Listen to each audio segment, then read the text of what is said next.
बोलो भागवत भगवान की जय। चतुर्थी स्कंद 26वां अध्याय। राजा पुरंजन का शिकार खेलने वन में जाना और रानी का कुपित होना। श्री नारद जी कहते हैं, राजन, एक दिन राजा पुरंजन अपना विशाल धनुष, सोने का कवच और अक्षय तरकस धारण कर अपने 11वें सेनापति के साथ 5 घोड़ों के शीघ्रगामी रथ में बैठकर पंचप्रस्थ नाम के वन में गया। उस रथ में 2 ईशा दंड बम्ब, 2 पहिए, 1 धुरी, 3 ध्वज तंड, 5 डोरियां, 1 लगाम, 1 सारथी, 1 बैठने का स्थान, 2 जुए, 5 आयुध और 7 आभरण थे। वह 5 प्रकार की चालों से चलता था और उसका साजबाज सब सुनहरा था। यद्यपि राजा के लिए अपनी प्रिया को छड़बड़ी छोड़ना कठिन था, किंतु उस दिन उसे शिकार का ऐसा शौक लगा कि उसकी भी परवाह न कर वह बड़े गर्व से धनुष्वाण चढ़ाकर आखेट करने लगा। उस समय आसुरी वृत्ति बढ़ जाने से उसका चित्त बड़ा कठोर और दयाशून्य हो गया था। इससे उसने अपने तीखे बाणों से बहुत से निर्दोष जंगली जानवरों का वध कर डाला। जिसकी मांस में अत्यंत आसक्ति हो, राजा केवल शास्त्र प्रदर्शित कर्मों के लिए वन में जाकर आवश्यकता अनुसार अनुशुद्ध पशुओं का वध करे, व्यर्थ पशु हिंसा न करे। शास्त्र इस प्रकार उषंकल प्रवृत्ति को नियंत्रित करता है। राजन, जो विद्वान इस प्रकार शास्त्र नीति कर्मों का आचरण करता है, वह इस कर्म अनुष्ठान से प्राप्त हुए ज्ञान के कारणभूत कर्मों से लिप्त नहीं होता।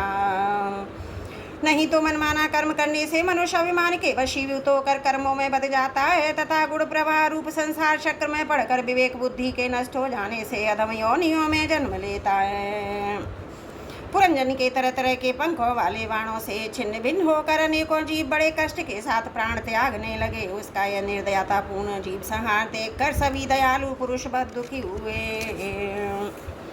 वे इसे सह नहीं सके। इस प्रकार वहाँ खरगोश, सुअर, भैंसे, नीलगाय, कृष्ण, मृग, साई और भी बहुत से मेद्य पशुओं का वध करते करते राजा पुरंजन बहुत थक गया।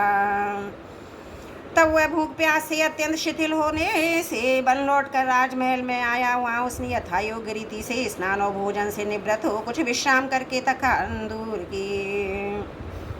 फिर गंध, चंदन और माला आदि से सुसज्जित हो सब अंगों में सुंदर सुंदर आभूषण पहने तब उसे अपनी प्रिया की याद आई। हुए भोजन आदि से तृप्त हृदय में आनंदित मत से उन्मत्त और काम में व्यथित होकर अपनी सुंदरी भार्या को ढूंढने लगा, किंतु उसे वह कहीं भी दिखाई न दी। प्राचीन वही जब उसमें चित्त कुछ उदास होकर अंतपुर की स्त्रियों से पूछा, सुंदरियों, अपनी स्वामिनी के सहित तुम सब पहले की तरह कुशल तो हो ना? क्या कारण है आज घर की संपत्ति पहले यह स्वावनी नहीं लगती है? घर में माता अथवा पति परायण भार्या ना हो तो घर बिना पहिए के रथ के समान हो जाता है।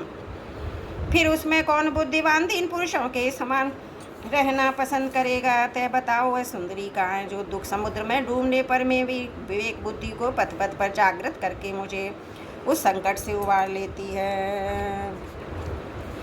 स्त्रियों ने कहा, नरनाथ, मालूम नहीं आज आपकी प्रिया ने क्या ठानी है। शत्रु दमन देखिए, वे बिना बिछोने के पृथ्वी पर ही पड़ी हुई हैं। श्री नारद जी कहते हैं, राजन, उस स्त्री के संग से राजा पुरंजन का विवेक नष्ट हो चुका था, इसलिए अपनी रानी को पृथ्वी पर अस्त व्यस्त अवस्था में पड़ी देखकर वह अत्यंत व्याकुल हुआ। उसने दुखित हृदय से उसे मधुर वचनों द्वारा बहुत कुछ समझाया, किंतु उसे अपनी प्रेयसी के अंदर अपने पति परायण कोप का कोई चिन्ह नहीं दिखाई दिया। वह मनाने पर भी कुशल था, इसलिए पुरंजन ने धीरे धीरे मनाना आरंभ किया। इससे पहले उसके चरण छुए, फिर गोद में बिठाकर बड़े प्यार से कहने लगा। पुरंजन बोला, सुंदरी, वे सेवक तो निश्चय ही बड़े अभागे जिनके अपराध करने पर स्वामी अपने समझकर शिक्षा के लिए उचित दंड नहीं देते। सेवक को दिया हुआ स्वामी का दंड तो उस पर बड़ा अनुग्रह ही होता है। जो मूर्ख हैं उन्हीं को क्रोध के कारण अपने हितकारी स्वामी के लिए हुए उपकार का पता नहीं चलता। सुंदर दंतावली और मनोहर भौं से शोभा पाने वाली मनस्विनी, अब यह क्रोध दूर करो। एक बार मुझे अपना समय प्रणय भार और लज्जा से झुका हुआ मधुर मुस्कान हुई चितवन से सुशोभित अपना मनोहर मुखड़ा दिखाओ।